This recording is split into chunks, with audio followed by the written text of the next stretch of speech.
Hey mamas, welcome to Modern Nurture, where mothers meet at the intersection of instincts and evidence.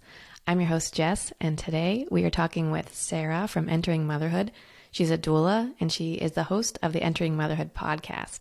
Tune in to this episode if you want to learn everything there is to know about unmedicated births, from how do you prepare, how do you go through it, and how do you recover postpartum, and how can a doula help you with all three of these phases. Let's dig in.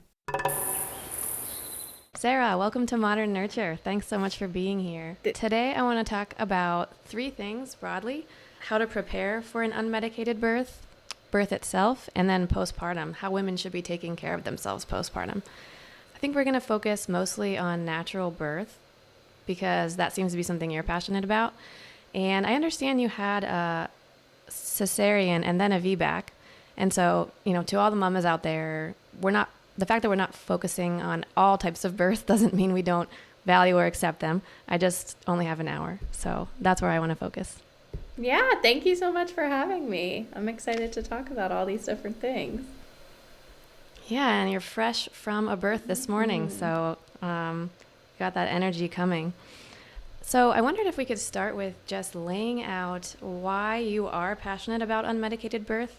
Maybe step through the benefits or the pros and cons of medicated versus not. Sure, yeah. So like you said, my first birth was a cesarean. I had planned to go completely unmedicated. That was the goal, and it obviously did not end up that way. So I was really kind of determined after that point of what could I have done differently, what really went on, what else could I learn, and that's when I got into doula work, and I started to do a bunch of the things that I do now and just attend different births and really kind of uncover what goes on during birth, because sometimes as a first-time parent you don't entirely know what is going to go on unless you've been to a birth or you've heard lots of different stories or you've watched different videos or you've listened to podcasts. So it's really kind of getting familiar with it, and I was taking different trainings and going through different programs and such to really kind of like get to where I am. And my son was then born completely unmedicated, and he was what we call a VBAC, which is a vaginal birth after cesarean. And I am just in love with it. I think it's the coolest thing ever. And I think it's just amazing to be able to watch what our bodies can do and what we go through. Yeah. So maybe you can talk a little bit about the VBAC. So why is that is it a difficult thing to achieve, to do natural birth after a cesarean? I like to believe it's the same as any other birth, but there are speculations or circumstances and different kind of protocols when you do have a previous cesarean. So finding a provider that's very supportive and finding a team that's going to be, I would say like willing to be there during it all is more of a difficult situation than either a first-time parent or somebody who has had vaginal births before. And it's just extra added risks that could occur once you have had a previous cesarean. But, I think birth is birth, and if you're wanting to achieve that vaginal birth, then you should be allowed to try. And I've supported other VBACs. I've supported, vaginal birth after 2 cesareans. And, I keep on coming and being familiar with other moms that are in this VBAC cesarean group. Okay. So maybe we are more, making it more complicated than it should be as like a medical industry. Yeah, I think especially because the cesarean rate is so much higher now than it ever has been before. I think the rate of VBACs are higher than they ever have been before. And I think because of that unknown factor, because of the lack of research, it's still sort of a big unknown of, what are we dealing with here? Same with, if you had a twin vaginal delivery or a breech birth, it's just there isn't that many cases of it to really have proven evidence behind it as much as I don't want to say typical, but as a, first-time mom having a vaginal birth or somebody, like I said before, that has had a vaginal birth before. Makes sense. So maybe we can jump into preparing for unmedicated birth. Would you say there is such a thing as a pain-free birth? I think it's definitely possible. I think it's all different ranges and levels. I know I've heard stories of people having pain-free birth. Mine was not that specifically, but I will say it's pain with purpose. And it's really kind of understanding the sensations and the feelings and the things that are going on. Like the birth that I went to today, we had no idea that she was at 9.5 centimeters because the way that she was kind of really rolling through them and processing them. And this was a first time mom. So when they had checked her and they had said that she was at 9.5, we were all super shocked because she was in such control. She was doing so well, just managing everything. And she was kind of, really just ready for it. And so I think there's different terms, there's different phrases, there's different ways that you can kind of perceive it. But I definitely think it's possible. I just personally haven't experienced it. I had an unmedicated vaginal delivery as well, and I wouldn't say it was pain-free. I don't know. I remember, the paradoxical thing for me is that like a lot of times women don't know they're in labor when they get into labor. And it's just so funny to me that one of these like fundamental things a woman does, there's so much confusion around it, but I was one of them. I'm laboring at home and I wanted an unmedicated birth. So I sort of I wanted to bias being home longer. And so I just kind of did my thing until all of a sudden I was like, ooh, I need to push. And so that's when we left. I got there, dilated at 10 centimeters, and we went from there. And so the pushing part, we can talk about that later. That's where my confusion set in and where I think I had more pain. That's where I need to prepare more for my next one, I guess. So if an unmedicated birth is something the mamas out there listening want to achieve, how would you recommend they prepare? Are there certain things practices or things that you would recommend for them? Yeah, I think really my main thing that I've seen be super helpful is mindset and really kind of getting yourself, like I said, that pain with purpose or whatever it might be, to wrap your mind around what is going to happen and how that is going to really pan out. And I like to kind of give clients with a little kind of, hey, if we're getting to this point, what's your sort of protocol for if you're saying I want the epidural, like what would you like me to say in that moment? And we talk about it before it's actually happening. So it's a lot of like conversations, it's a lot of like role playing different situations, like if this happens, how would you want to handle it? Or if this happens, like how should we handle it? And so mindset, really kind of like walking through every stage, going through like what it's going to look like, what it's going to feel like, what it's going to sound like, and really kind of preparing them for a full picture. Because I think a lot of the times, maybe, the first time there's little kinks and things and stuff. And then like you just said, maybe I'll do that differently for my second time. And so it's really kind of, what can we do now that you're not saying like, oh, I would like do this differently, or like, oh, like I wish I would have known this, or I would have like changed this. And so we're kind of like pretend going through a lot of that stuff, so that when it actually comes, when the nurse comes in and says, are you ready for the epidural? You're not, now having to put up a wall or having that like start to process through your mind. You're like, oh, okay, we prepared for this. When the nurse says that, I'm going to say this, or this is how I'm going to act.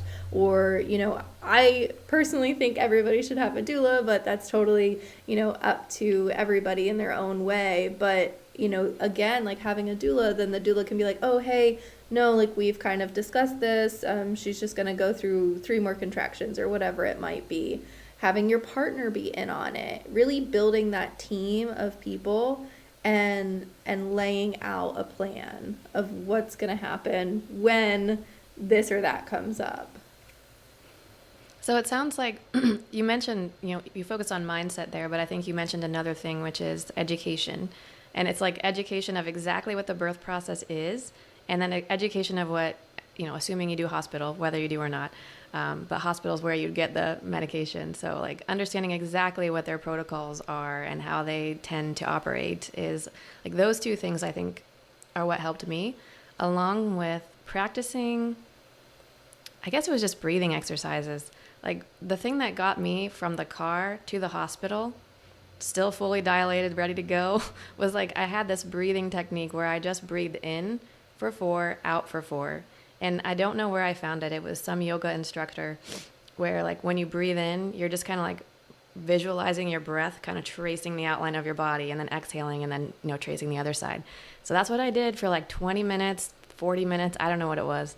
And that's how I made it. So I think it's mindset, it's education, but it's also having tools to cope with the stress, because it's a stress situation.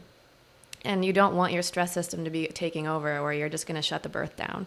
So that was my big one. Do you have anything else in the preparation stage, like specific, I don't know, workouts, exercises, or fitness in general?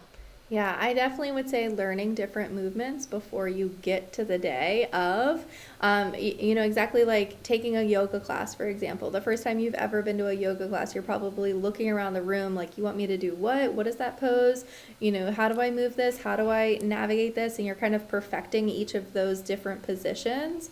Same with birth. If you've never kind of done, forward leaning inversion or like some sort of deep squat, or your provider saying, like, let's move your leg up this way. If you haven't maneuvered yourself in those different positions throughout pregnancy, then when now you're faced with kind of having to do them, or someone's suggesting a different movement or a different position, or, they're like, oh, whatever feels best.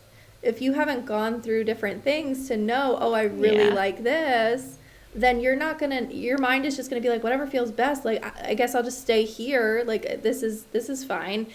So like if you're not kind of navigating through different positions, like, well, let me try this one because I practiced this at home, and let me, get familiar with just different positions and moving your body in different ways, because movement is going to be so key in really navigating baby down. That makes sense. Are there any tools like exercise balls or something that you recommend that pregnant women have on hand themselves? Or is that like you typically just provide things at birth? Yeah, I mean, I definitely say like a yoga ball or an exercise ball is one of the most useful ones, because that can really help, you bounce around, move your pelvis, and just kind of like, again, like practice all the different positions. You feel comfortable sitting on it, balancing on it, and you're familiar with it. But definitely, I think most providers will have one of those, if not also including a peanut ball or other different things that you can utilize in whatever situation or setting. The only thing would be, if you're having a home birth and there's certain things that your midwife doesn't provide, or, they make a list of different things that they have, and you want additional items that they might not, like a birth pool. Like, not all at-home midwives are going to be able to supply a birth pool. You're usually either kind of renting one or getting your own, or outsourcing that in some way. And really just kind of being familiar with what is going to be available, and then seeing, again, what things might be tools that you want to have on hand. Okay. I guess I'm shifting gears back a little bit to the mindset or mind-body connection. I was recently reading Ina May's Guide to Childbirth. Have you read that one? Yeah, some of it. She talks a lot about how our mind, our stress can actually reverse labor. And she said she's seen cervixes stay put in given situations, or like close back up, which is kind of crazy. And it makes sense biologically, right? If you're not in a safe condition, you don't want to have your baby. So do you have any specific strategies for keeping the moms you're working with calm, or in like a good state of mind to keep things progressing? I think what helps a lot is just kind of talking through different things. Sometimes, providers will just come in, and because it's certain protocol, or even, the nurses and things like that, they will just start kind of getting certain things out, or they'll just flip on the lights. And it's sort of like, I think what helps a lot of the times is just saying, hey, like they're going to turn on the lights, or hey, like the doctor just walked in. Like letting them know if they hear a door open, who was there, and being like their eyes and ears for them. And so it's really kind of just helping them navigate the situation when they're sort of, maybe their eyes are covered, their head is down, they're focusing on what they need to focus on, and you're sort of just informing them of their surroundings and the situation, and you're reminding them, you know, you're safe and there is a team of people here, but you know, they're doing their thing and you're doing your thing, and just keep on doing exactly what you're doing. Because that's what you need to be doing. Yeah, so you touched on something, environment, which was also kind of along the same lines in the book. So I guess in terms of environment or anything else that moms might not think about that could impact their stress system, like what can they control about their environment, and what do you recommend? Yeah, definitely kind of like certain smells or sounds and stuff like that. Even in a hospital setting, you can really make it aware that, you know, you don't want loud noises, or, you know, like they're not going to leave the door open and things like that. So there can be like a little bit more of a controlled sound situation, but you can also get headphones or earplugs. If you know, like you're very light sensitive, they have weighted eye masks, or you can just put a wash rag over your eyes or whatever it might be. And different smells are gonna, you know, play into effect. I usually have a diffuser going with the different essential oils and things like that, but you don't want to, you know, allow certain smells that are going to be disruptive or put you out of like a foul odor or whatever it might be. If you can control that and avoid, you know, maybe if you're outside and it's a certain season and you know that you're not going to like that, just like being familiar of your surroundings and being like, okay, when I step outside, like I know that these trees that we have planted outside of our house are really going to bother me. So like, let me, you know, put something over your nose for a little bit from like the house to the car, or, you know, it really just kind of like, again, like being aware of your surroundings and knowing what is most likely going to like set off that discomfort. Yeah, she said that even the way that you frame, or you know, what words you use can shift your stress system. So she used one example, like using the word pain instead of intensity is something that can trigger your system to, you know, tighten up and, you know, feel more pain than if you use something like intensity and you're kind of like, oh, I can handle this. I would recommend anyone read that book before you have your baby, because there's a lot of good birth stories in there, and I think that's one thing that really helps, is to just understand how it looks for other women. Maybe we could switch into actually birth then. So I mentioned in my experience, I did a lot of my early labor at home. So early labor is basically the entire time, you can correct me here, right? It's the entire time that your cervix is opening. Early labor? Right? Yeah. It's not going to be the entire time. So usually you kind of switch over to active labor around, I would say like 6 centimeters. Mm-hmm. Yeah, so that's right. Okay. Kind of like progressing along. So like early labor is going to be, sometimes you're not even really quite feeling it, or you're able to really talk through things. You're still very aware and alert and conscious, and you're maybe kind of just flowing through things, but you're feeling a little bit, and they're more spaced out. So your contractions aren't as close together. So you're probably not going to the hospital at that point, right? When do you go to the hospital?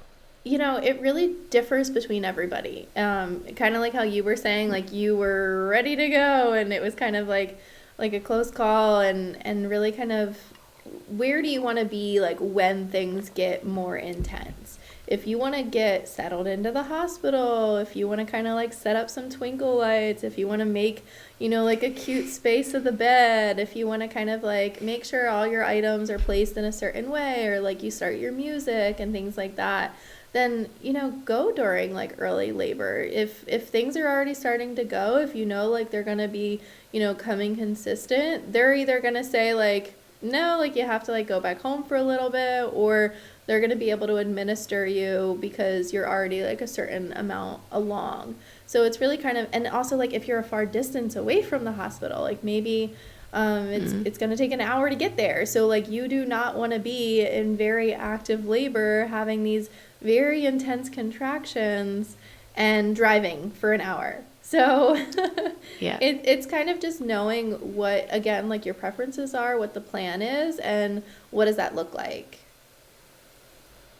Do you know what stage hospitals will admit you at? Like, is there a certain dilation?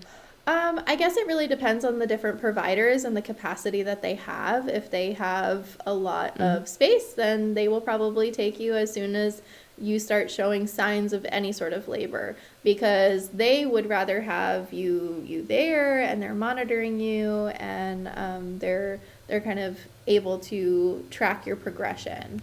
So if they're more limited on space, or maybe it's a birth center and they only have a couple of rooms or one room, then they might kind of check you or listen to you for a little bit and then tell you to maybe go on a walk for a little bit or go home and sleep it off. And so it really kind of depends, again, on the hospital, the provider, the setting, the day. But I would say for the most part, if you're definitely kind of like getting close to that more active labor, they're going to allow you to stay. Okay. So once you get to that point where things are getting really intense and you're in the hospital, what kind of, strategies and movements and things do you recommend for women? Again, like it's so different, but I would say like just movement in general is going to be key. Making sure like you're still engaging your pelvis, whatever that might be. You're swaying side to side, you're doing pelvic tilts, you're bouncing on a ball, you're maybe in the shower. A lot of people really find relief from water, even if it's just kind of like trickling down, or like you put a wet rag on the back of your neck or whatever it might be. Counter pressure is super huge, and so that's a lot of the hip squeezes or any sort of like pressure along the back of the pelvis and such. That's going to be like super helpful to really keep you comfortable and keep things progressing. Okay, yeah. I know water was really helpful for me, and I saw somewhere along the way a recommendation for sitting backward on the toilet and like leaning over it.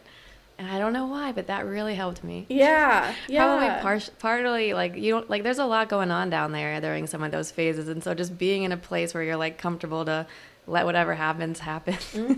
But the position itself was actually really comfortable for a lot of that phase for me. Yeah. So then eventually it's time for pushing, and like I said, this was confusion for me, and I think it's confusing for a lot of people. And I don't think, and I don't want to be, I want to be fair too. I'm sure there are plenty of good nurses out there, but my nurses did not give me good advice. And so I felt unprepared, and then I didn't get good advice in the moment. And so for that phase, what advice do you have? I don't know, maybe we can talk positions, maybe we can talk actually like the mechanics of breathing and pushing. Yeah. I mean, again, like different nurses, different hospitals and such are probably going to suggest more so coached pushing, or they'll at least want to like see what you're doing while you're pushing. And again, for some moms, that can be really helpful because they could think that they're pushing and not a lot is going on. And so having somebody kind of applying pressure or just seeing what's going on while they're saying that they're bearing down or that they're pushing could be really helpful. Or, maybe even just saying like, focus it here. Having like just a slight amount of pressure to indicate like where you can kind of be like putting the power of your push towards. Other people, really are better off just being left alone, having more spontaneous pushing, really kind of going at it at their own pace or whatever it might be. And again, that's finding a really good team and a lot of good providers and nurses and your support system that is going to allow you to navigate that in a way that is helpful for you. I always kind of recommend too, like red raspberry leaf tea, because it's been proven to strengthen your uterus. And so I have found that that's been really beneficial, and I recommend it to all of my clients, and I've seen great, turnout. So really just kind of like, How do they measure a stronger uterus? Is it by outcome or like what? yeah, I guess How it does would that be work? like the time of labor. So how long labor or the pushing phase is based off of if they have taken, red raspberry leaf tea or other different things to help with that. Interesting. When do you recommend they start drinking that?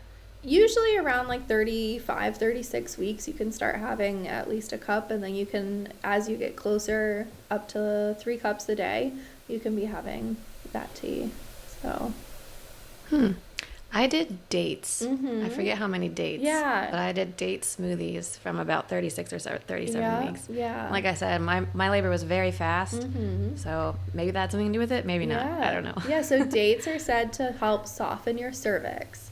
So that's another factor that plays into account. So you need your cervix to fully open and fully face. And so once that's taken out of the way, then the uterus comes into play. So like mixing dates and red raspberry leaf tea are like a perfect combination towards the end of pregnancy to really help progress things and move things further along and get that quicker labor.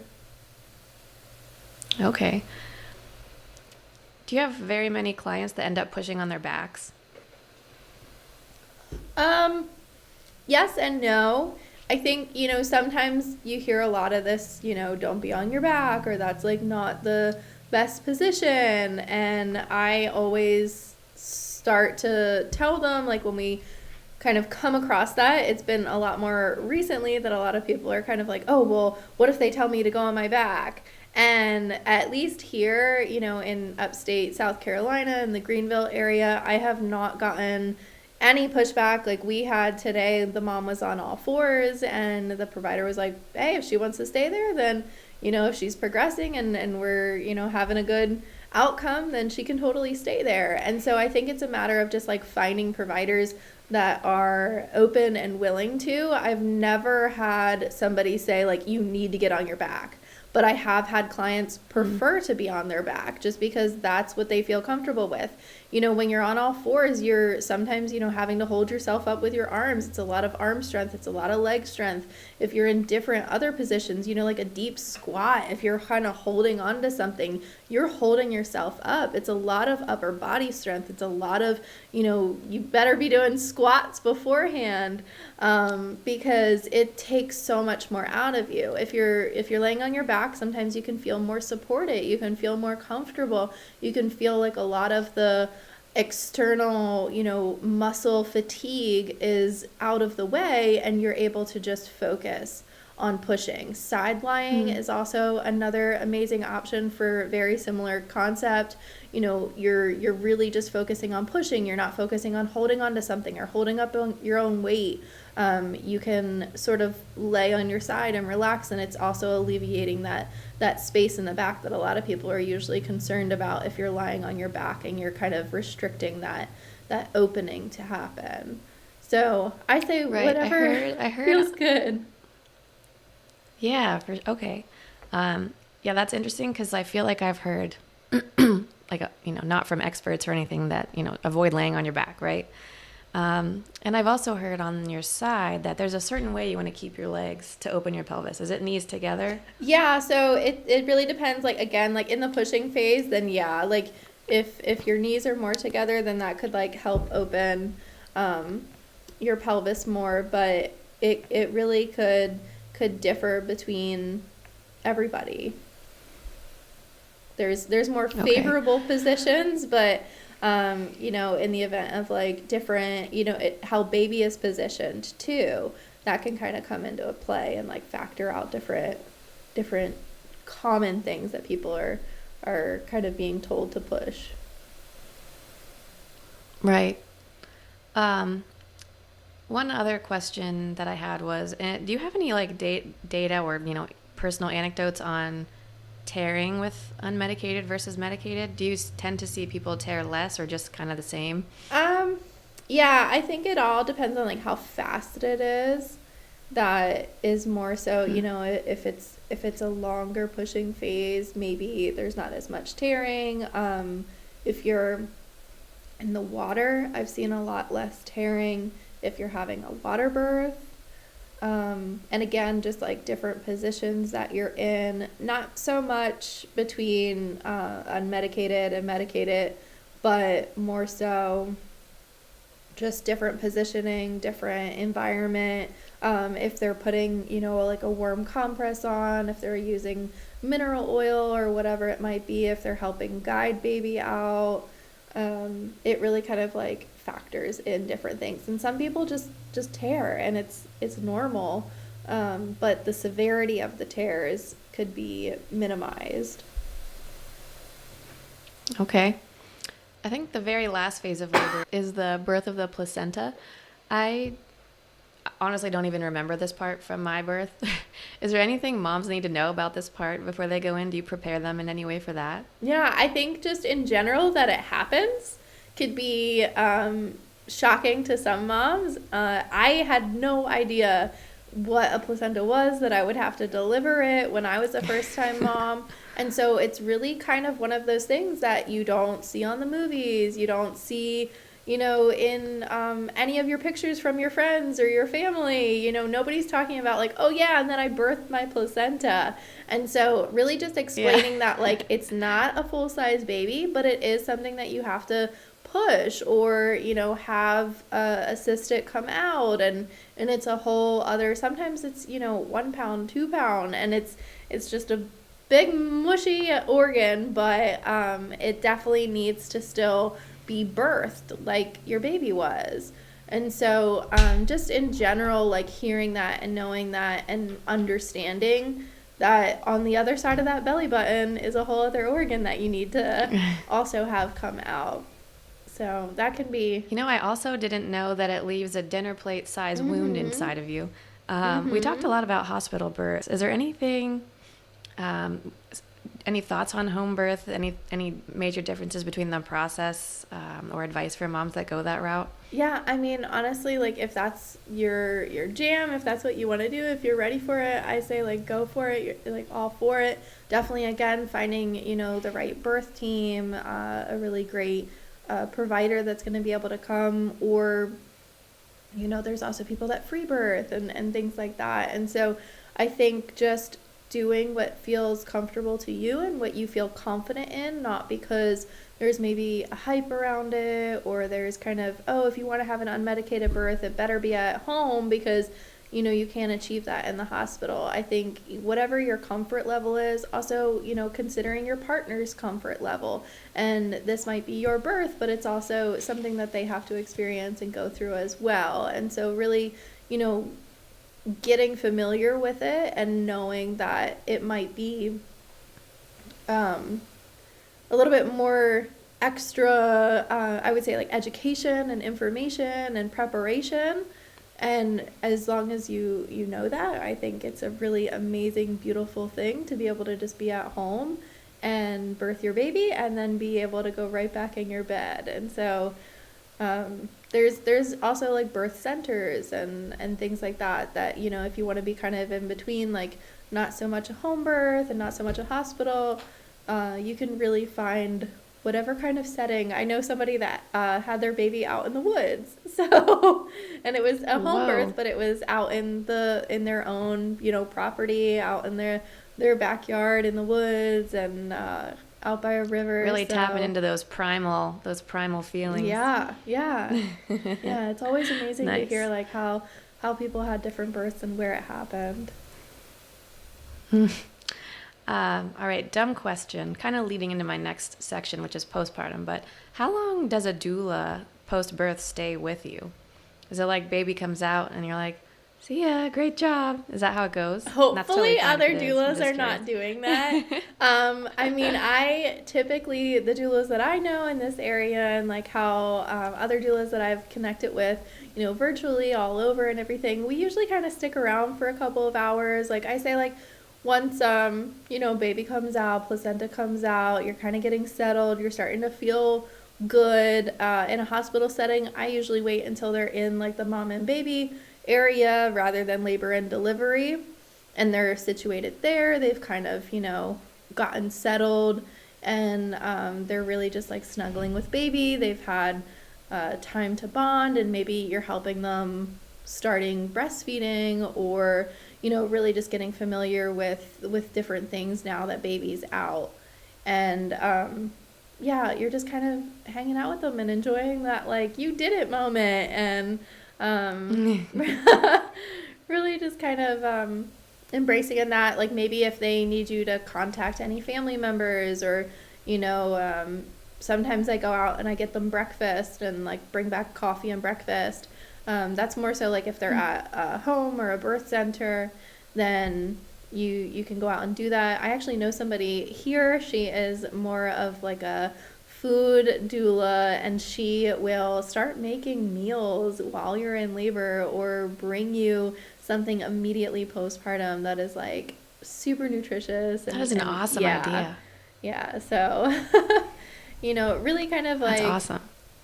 Getting them comfortable and like sticking with them, if there's any sort of issues postpartum, any sort of hemorrhaging or issues with the placenta and things like that. Like, you're not just like, hopefully there's not any doulas out there that are just like, all right, bye, I stayed for the birth. I think most of us do this because we're really passionate about it, and we care about our clients, and that we want them to kind of be passed off and in good arms, and ready to sort of go through that next transition. And I always have a hard time sort of parting ways with them, even after that extended little bit.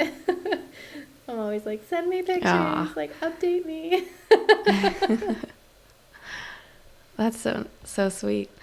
All right, so then postpartum. So I saw that you have an offering on your website for postpartum doulas, which is something I didn't know too much about. Yeah. And I heard you were on a friend's podcast, and you were mentioning you don't recommend eating cold things like smoothies and salads and stuff postpartum, which I never knew. I actually had smoothies every day postpartum because I was trying to have high fiber for those postpartum, bowel movements. So can you talk us through the postpartum phase, what it should look like, how long you should be nursing yourself back to health, and then, the things you should be doing and avoiding? Yeah. So, I mean, they say that it's like a third or a fourth trimester. And so like most people are familiar with like first, second, third, but fourth trimester is those 12 weeks afterwards. And really, I would say like at minimum 6 weeks, you're really going through that healing process. You're really kind of navigating and getting back to yourself. And then that can extend. I say, once baby is out, you are forever postpartum. I think postpartum is the most overlooked time frame, and the most sometimes like transitional piece, because there's so much revolving around the birth and the baby, and your baby shower. You're getting all these little things for the baby, and not many people are talking about, the transition and the emotions and the feelings that you're going through postpartum, and all the hormones and all the just different, sleep deprivation. And even if you're bottle feeding, you're still getting up every few hours to feed your baby, and you're still really navigating that. And so I think it's just those moments that sometimes most of us just sort of like forget about. Realizing that there are people that are very much in the thick of it and very much going through that, and that they need to be supported in different ways. And so I think it's just sort of really kind of understanding that it's a different time frame, and it's a different way of going about things, but there's a lot that you can do to sort of prep for it, just as much as you're preparing for your birth. And so prepping food and making sure you're having more, I would say, like when you're sick and you're getting better, like what kinds of things are you eating? You're more so having like those soups or like warm, nutritious meals, and you're doing that. And so like this, like I don't want to say like postpartum you're sick, but you are healing. You just had, a massive transformation. If you had a cesarean, you had major abdominal surgery. And so really being able to like understand that and know that you do need to take time to really just rest and recover, and that's okay. So why is it warm foods then? Is it because cold foods stress your system more or something, or what is that? Yeah, it's just a matter of, like healing in a I don't want to say faster, but just, like more kind of either if you're drinking water, even having it more at room temperature or having a tea or something like that is going to be easy for your body to digest.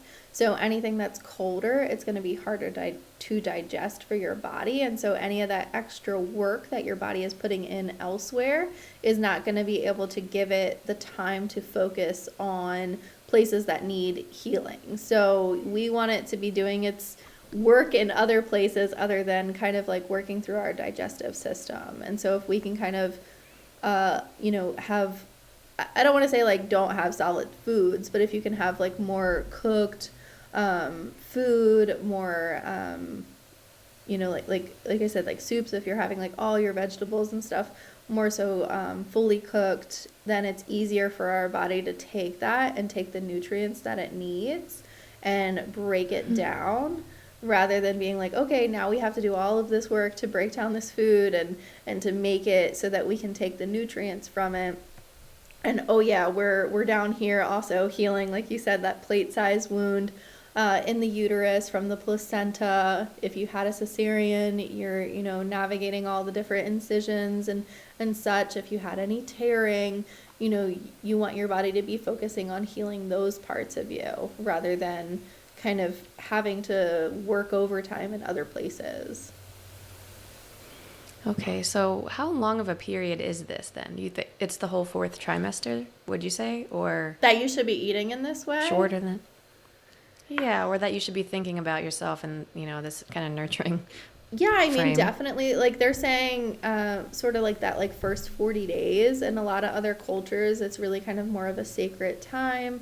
It's really sort of honored, and it's a designated time that mom and baby are really just laying and resting and healing and bonding and eating and kind of navigating their new life together. And I would, some people want to get up and moving and get outside and do things like immediately. I would say at least, that first week, really, really take it easy. Like if anything, you're kind of navigating from like the hospital to home or a pediatrician appointment. But I would say don't really push it or overdo it. Even if you had a completely unmedicated birth, there's still a lot of stuff that's moving around and organs are all moving back into place. Your uterus is shrinking. There's a lot of different factors and things going on that you really don't want to be standing up and having everything kind of fall into place a little too quickly, or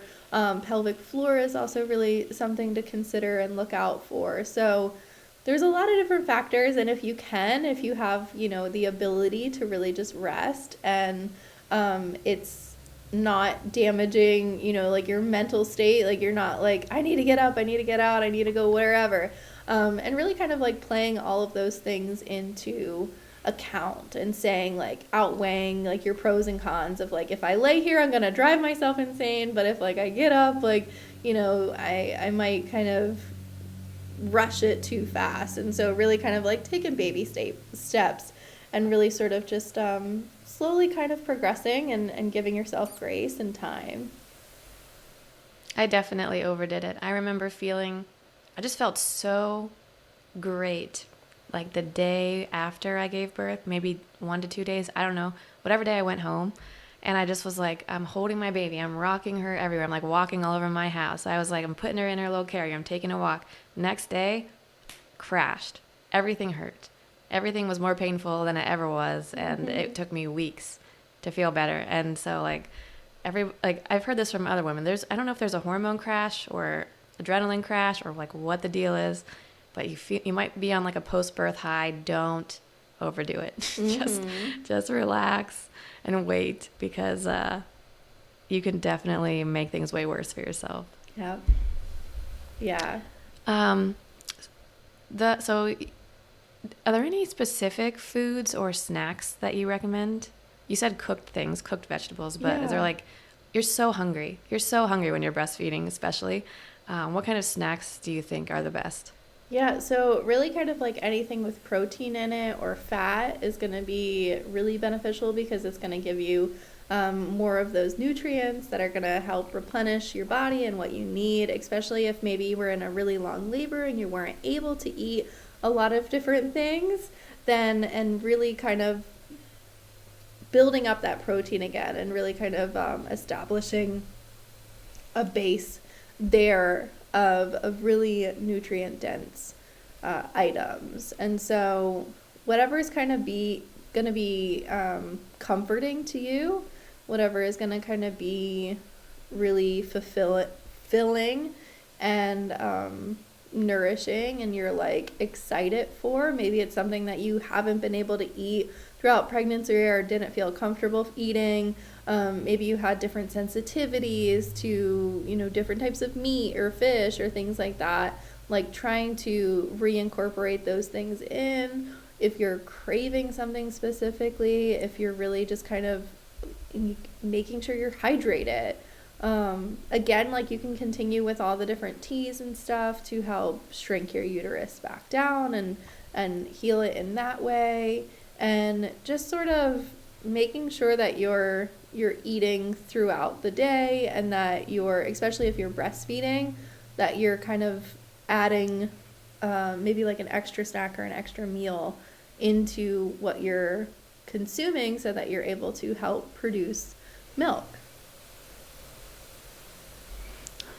Got it. Yeah. I couldn't believe how hungry I was. I remember specifically I had a 3 a.m. snack time.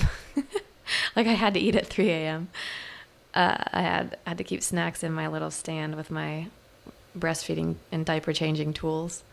The last question I had about postpartum was just specifically about the doula. So what kind of things does a postpartum doula do for you and how long are they usually with you? Yeah, so for me, I focus on kind of being an extension of what mom maybe would have been doing if she wasn't healing and resting and sleeping. And so I usually do postpartum overnights. And so if mom is pumping or breastfeeding, maybe I bring baby to her throughout the night. And other than that, I'm kind of staying out with baby and making sure they're doing fine. I'm doing all the diaper changes, and if it is like bottle feeding, if they are, you know, doing formula, then I'm doing all of the feedings and everything while mom and dad are sleeping. And then really just kind of like extra little household tasks. I will cook meals, I will fold laundry, I will kind of vacuum and tidy up and like things like that. So like really kind of like any light household tasks that you can kind of squeeze in, like if baby's starting to sleep through the night, things like that. And I usually start like the first or second week right after baby is born, and I'll be there for about 6 or 8 weeks. And so that's usually a good amount of time that a schedule is starting to be formed. Baby is sleeping more through the night, or babies. I love doing twins. And it's really kind of just like situating them on a good schedule and a pattern, and it's giving them some doulas will do, you know, like every night or every day. Like there is doulas that can almost do it full time. I usually do 1 or 2 nights a week, and I'm really just kind of coming in and letting you take a break and sleep or do whatever it is that you need to do.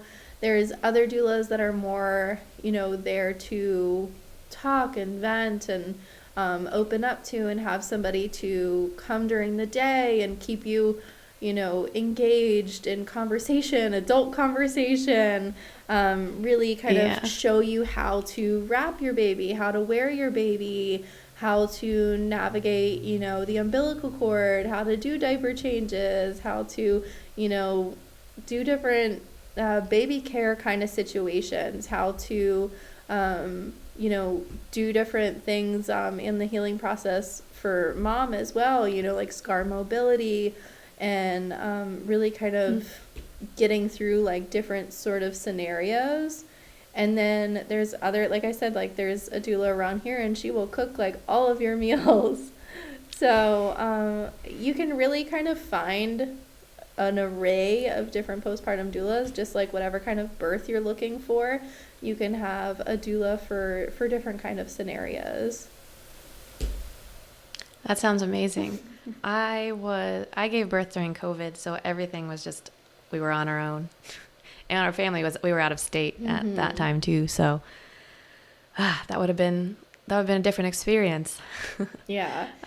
So my last question is always, what is one thing mamas aren't talking about that they should be? I think just the fact that we tend to say like, oh, nobody's talking about this. I think really kind of reframing that and saying like, we are talking about it, but if you want to keep talking about it, then there are avenues of where you can talk about it and hear it. And we live in a world that has so much information and so much knowledge. And I think if you're seeking something, it has a way of finding you or you finding it. And I think just knowing that you're not alone, even though in a lot of times you're thinking like, there's no way that somebody else feels like this, or there's no way that like somebody else could be going through this.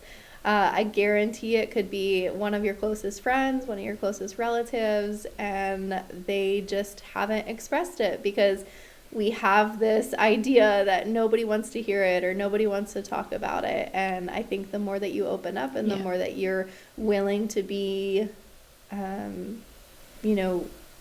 honest and authentic with people, the more you'll be surprised of, oh yeah, like I've done that too, or that happened to me too. And so I think just continue to talk about it. Yeah, so true. That's why I like the mommy, Instagram, YouTube, Reddit areas. That's like where you can find other people who know what you're going through. Yeah. Cool. Where can mamas find you? Yeah, so wherever you're listening to this podcast, you'll hopefully be able to find mine, which is Entering Motherhood. And so I, for the most part, have weekly episodes released. Sometimes it's a little here and there, depending on different seasons. But then you can also find me on Instagram. I love to hang out there. And then you can go to enteringmotherhood.com and find different resources and different ways of connecting with me on there. Awesome. Thank you so much, Sarah. Thank you.